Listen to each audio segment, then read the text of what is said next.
You don't want to come from your internal energy. You want to pull from the universal energy. There's a stream of energy that's available to everyone. It's what the Star Wars people used to call the Force, right? The Jedis would wield all kinds of superpowers because they were connected to the Force. Well, that's pretty accurate.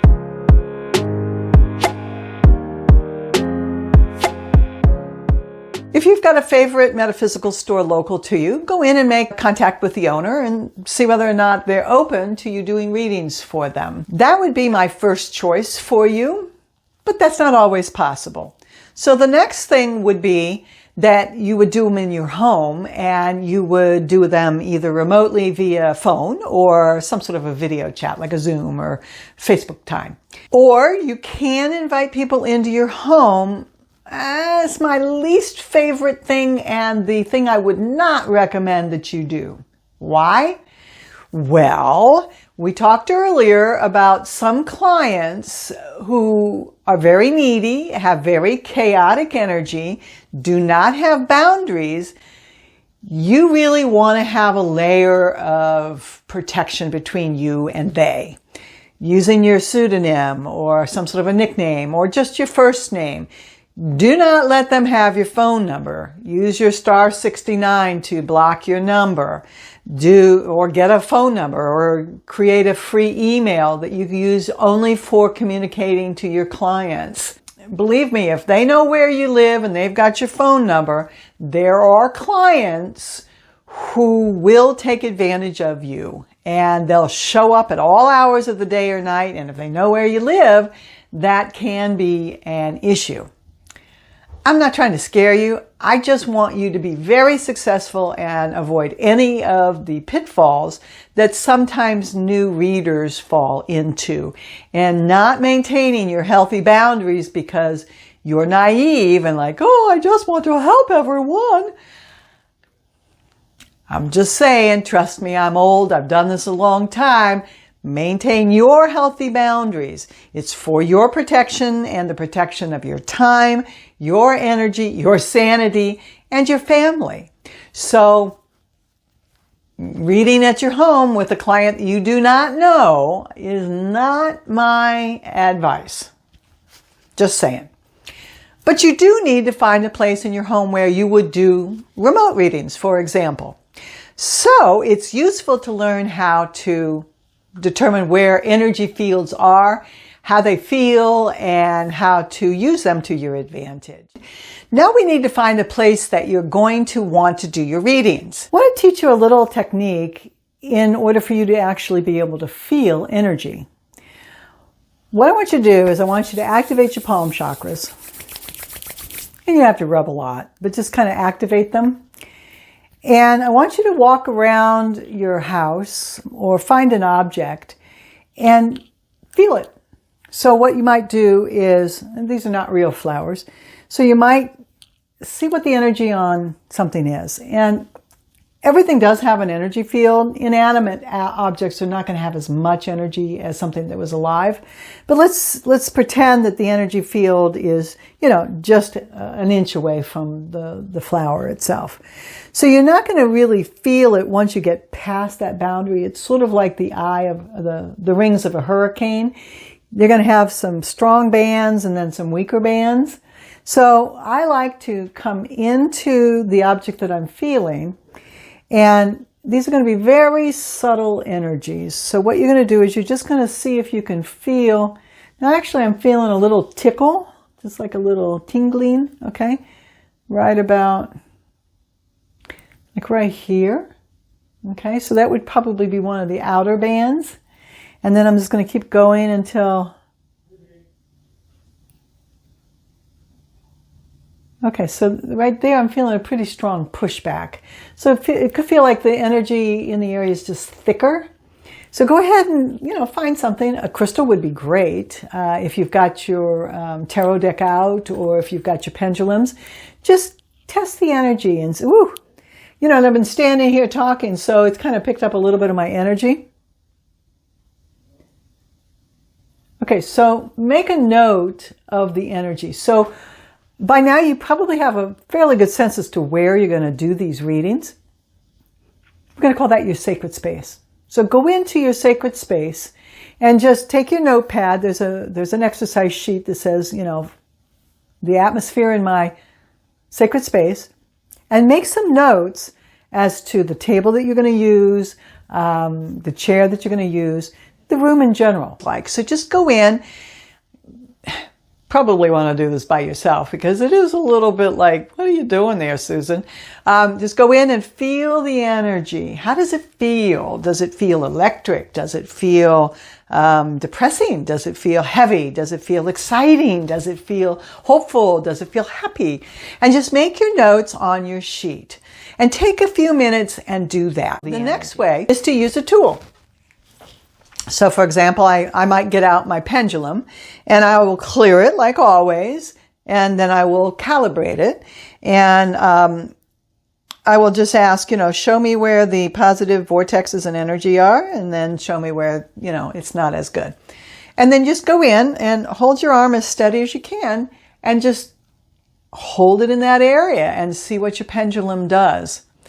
There's this weird thing that a pendulum can do when it hits an energy field. If you watch it, it actually gets pushed. It's usually pretty subtle, but not always. And you can see where there's like an energy field that's energetically pushing it off to the side. It's really interesting. So you might want to try that.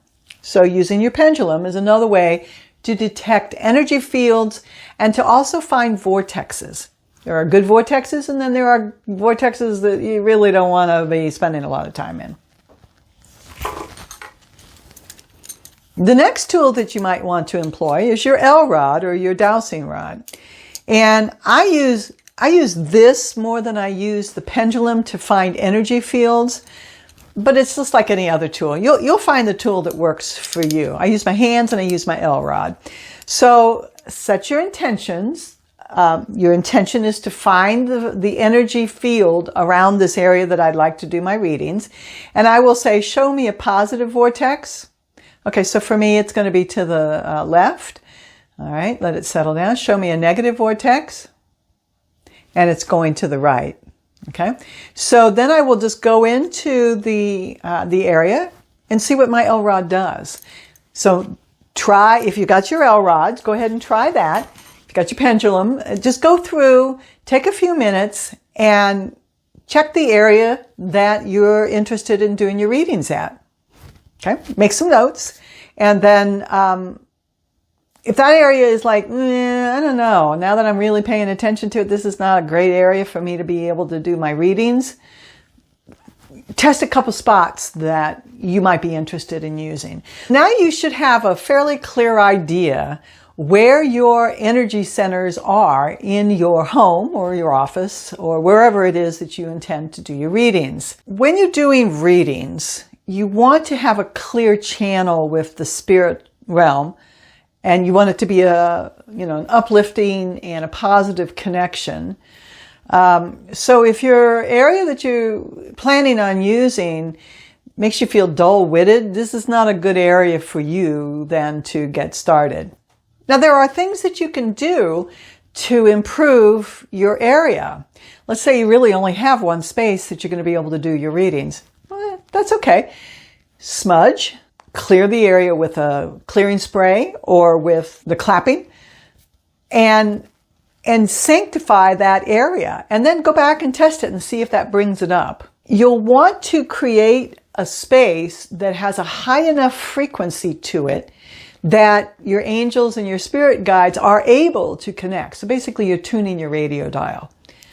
So we have the section on, creating your sacred space. If the space isn't like, shining for you, you can improve the situation. Just saying. If you're doing a bunch of readings, especially if they're pretty intense, a lot of people will say to me, well, Susan, don't you feel drained after you do all of these readings?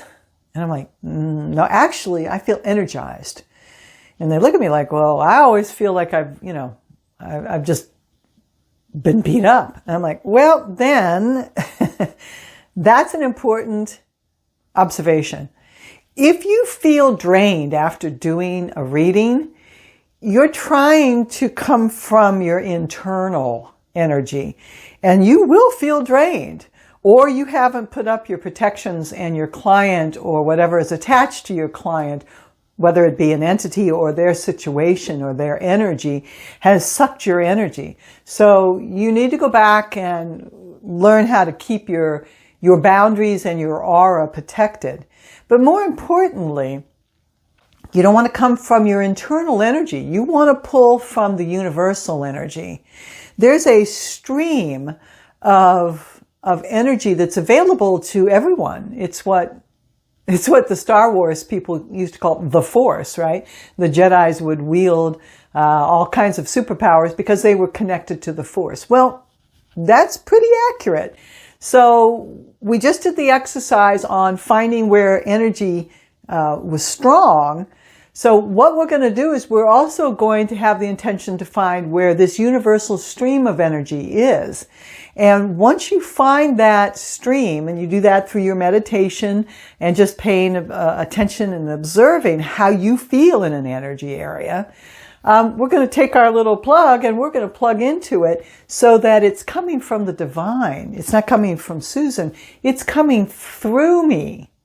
Now, your lifestyle, your meditation, keeping your physical body clear, keeping your energy stream clear, that's going to allow that very powerful divine energy to move through you without a lot of friction. You know, if you've got a real polluted body, pulling that much energy through your physical body, you're going to notice it. Okay, so this is another argument for you to clean up your lifestyle act. I mean, if you're just doing an occasional reading, this is not a big deal. But if you're trying to really connect with the spirit realm and you're making any kind of a business out of your readings, you're going to be doing this frequently, hopefully. And so you want your physical body and your energetic body to be as clear as possible so that that energy and that information can move through you clearly for the benefit of your client, but then also that it doesn't drain your energy. So if you're ending up really tired at the end of the day or the end of a couple of readings, you need to observe that and say, why am I feeling so exhausted? Did my clients, suck the energy from me? Was I coming from me? Or was I just too polluted and the energy wasn't moving through me? Take that answer and then make whatever changes that you need to make. And believe me, your readings will improve, your accuracy will shoot way up, and you are going to feel a whole lot better. Now, one little caveat. If you feel energized after you do readings, don't do them right at bedtime because you won't sleep. And that does happen. So that's how you find, identify, and then use your energy centers.